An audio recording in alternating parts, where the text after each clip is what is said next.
What the Moon Brings by H.P. Lovecraft. Tales from the Cryptkeeper. I hate the moon.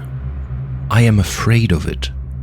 For when it shines on certain scenes familiar and loved, it sometimes makes them unfamiliar and hideous.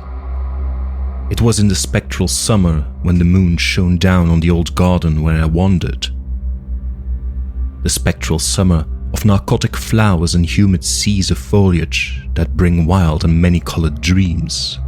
And as I walked by the shallow crystal stream, I saw unwanted ripples tipped with yellow light, as if those placid waters were drawn on in restless currents to strange oceans that are not in the world, silent and sparkling, bright and baleful.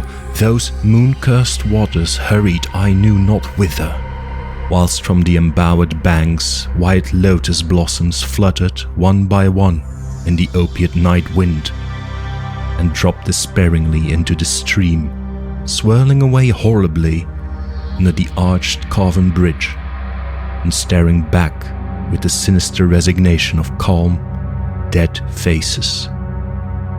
And as I ran along the shore, crushing sleeping flowers with heedless feet, and maddened ever by the fear of unknown things and the lure of the dead faces, I saw that the garden had no end under that moon.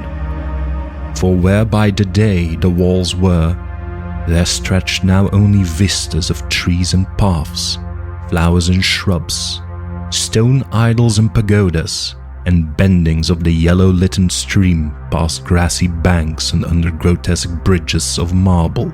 And the lips of the dead lotus faces whispered sadly, and bade me follow. Nor did I cease my steps till the stream became a river, and joined amidst marshes of swaying reeds and beaches of gleaming sand the shore of a vast and nameless sea. Upon that sea the hateful moon shone, and over its unvocal waves weird perfumes brooded. And as I saw therein the lotus faces vanish, I longed for nets that I might capture them, and learn from them the secrets which the moon had brought upon the night. But when the moon went over to the west, and the still tide ebbed from the sullen shore, I saw in that light old spires that the waves almost uncovered, and white columns gay with festoons of green seaweed. And knowing that to this sunken place all the dead had come, I trembled and did not wish again to speak with the lotus faces. Yet when I saw afar out in the sea a black condor descend from the sky to seek rest on a vast reef, I would fain have questioned him and asked him of those whom I had known when they were alive. This I would have asked him had he not been so far away, but he was very far, and could not be seen at all when he drew nigh that gigantic reef. So I watched the tide go out under that sinking moon, and saw gleaming the spires, the towers, and the roofs of that dead, dripping city.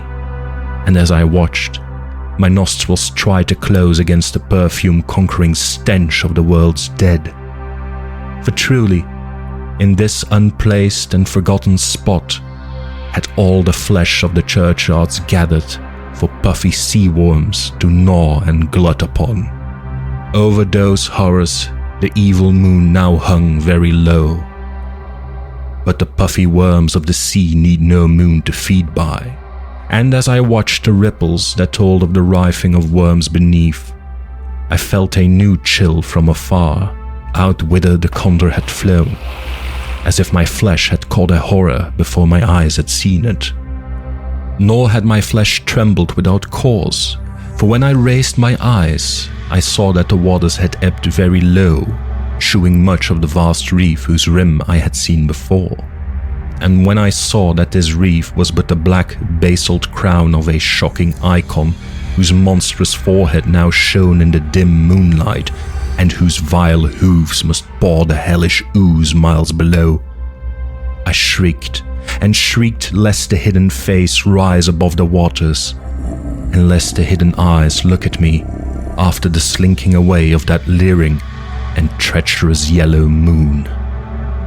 And to escape this relentless thing, I plunged gladly and unhesitatingly into the stinking shallows, where amidst weedy walls and sunken streets, fat sea worms feast upon the world's dead. Tales from the Cryptkeeper. Thanks for watching our first narrated movie. The main story narration was voiced by our good friend Christoph Fruru of the Miniature Mythos YouTube channel, and the voice you're hearing now is Johannish from the Dusty Tome. The footage was generated with Hailuo AI's Minimax. Check it out, it's free. This is not a sponsored video, but they deserve free advertisement for the free service. I'm also proud to mention that this will lead to more movies which will be part of the Weird Fiction Hub project. That's all for today. We'll see you next time.